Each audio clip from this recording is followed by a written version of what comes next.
Hello, DigiFam. Welcome back. So today, pag-usapan natin kung paano makapasok sa isang contact center or BPO kung naghahanap kayo ng work. Pero bago yan, if naghahanap kayo ng gagawin today, bakit hindi niyo click yung like and subscribe button? So do it for me para mas marami pa tayong magawang content like this.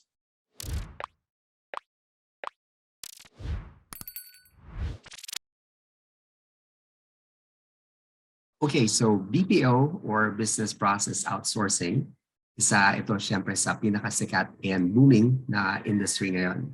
So ano nga ba ang BPO? BPO or as I've mentioned, Business Process Outsourcing, isa siyang relationship or ugnayan ng two different companies kung saan yung isang kumpanya nag-outsource siya or nagpapasa ng mga business processes nila or operations sa isang third party na kumpanya. So for example, Apple for their iPhones. So imbis na Apple mismo yung gagawa ng lahat ng parts, pwede silang mag-hire or mag-contract ng ibang companies para gumawa ng, let's say, batteries. So syempre, yung hanapin nilang kumpanya na gagawa nito, yung mga subok na kayang gumawa ng quality batteries. Yung kayang bigay yung quantity na kailangan nila. And of course, sa oras na kailangan nila yung mga batteries na yun. So that way, hindi na nila kailangan mag-train ng mga tao themselves, to produce the batteries. So for BPO, maraming business operations or processes na pwedeng i-outsource sa ibang kumpanya. And yung pinaka-common na examples would be paggawa ng payroll, mga HR functions, pwede ding accounting, and yung pinakaalam ng lahat, customer support, which includes handling concerns ng mga customers ng main company via email, chat, or phone. So yung last, dyan papasok si contact center. So by the way, let's call it contact center, not call center, kasi nga hindi lahat calls lang. So may iba't ibang way to handle customer service functions like chat or email aside from phones. So sikat yung BPO sa atin kasi nga malaki daw yung sahod. And isa pang malaking daw is madali daw makapasok, which some of you might have already experienced na it's not always true. So hindi siya madali pero I wouldn't want to say na mahirap kasi I was able to get in on my first try. Although mga more than a decade ago na siya. Pero just want to share, wala na ako sa BPO ngayon pero I was for a good 15 years. Naging BPO trainer ako for 8 years and naging hiring manager then for 4 years. So nag-interview mga candidates and I'll be honest, may mga hindi pumasa. Pero madami ding nakapasok and yan yung ituturo natin today. Ano yung mga kailangan para makapasok sa isang BPO or isang contact center. Dahil nga malawak yung sakop ng BPO, depende syempre kung ano yung work na gagawin, may iba't ibang skills na kailangan. Pero today, ang i-highlight natin is yung customer service that requires voice or calls. Most of the time, yung mga companies, they will require na meron ka ng mga skills na kailangan nila when you apply. Pero may mga iba naman na willing to train people. Pero may mga tinatawag tayong non-negotiable, kumbaga. Ito yung mga skills na hindi pwedeng mawala.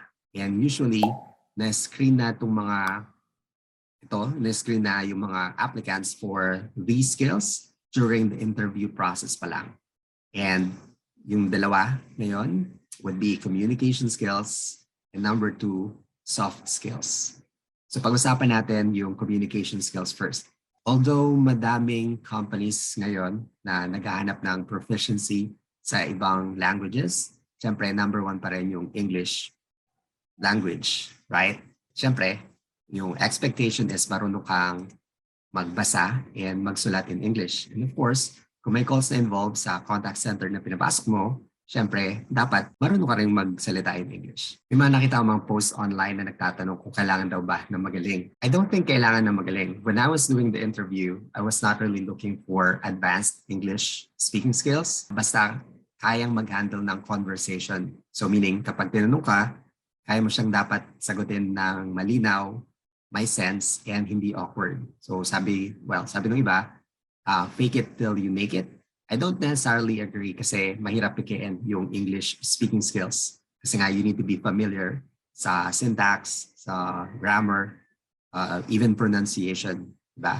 And if hindi ka ganun ka-confident sa English speaking skills mo, I suggest na mag-practice muna bago mag-apply. So if you're asking, paano nga ba magpa-practice? So yung mga ma-recommend ko, watch English shows to be familiar sa sound ng mga words, pati yung use nila.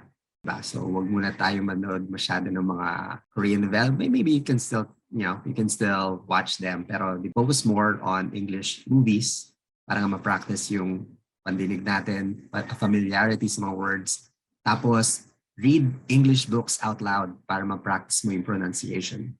And lastly, hanap ka ng someone na pwede kayong mag-practice na mag-usap in English. Kasi nga, if hindi mo siya ginagamit daily, so syempre, medyo awkward siya at first siguro, pero ganun talaga. You won't master it kung hindi ka mag-practice.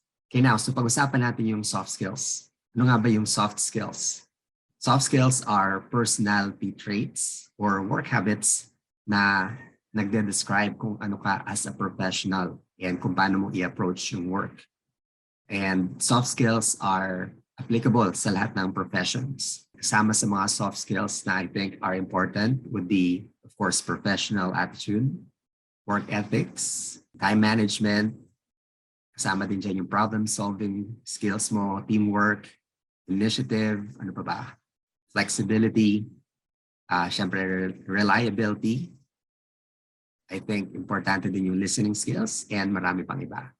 So syempre, yung mga binanggit ko, I believe yung mga basics na dapat na meron ka. So now, pwede mong ilagay sa resume yung mga soft skills na yan.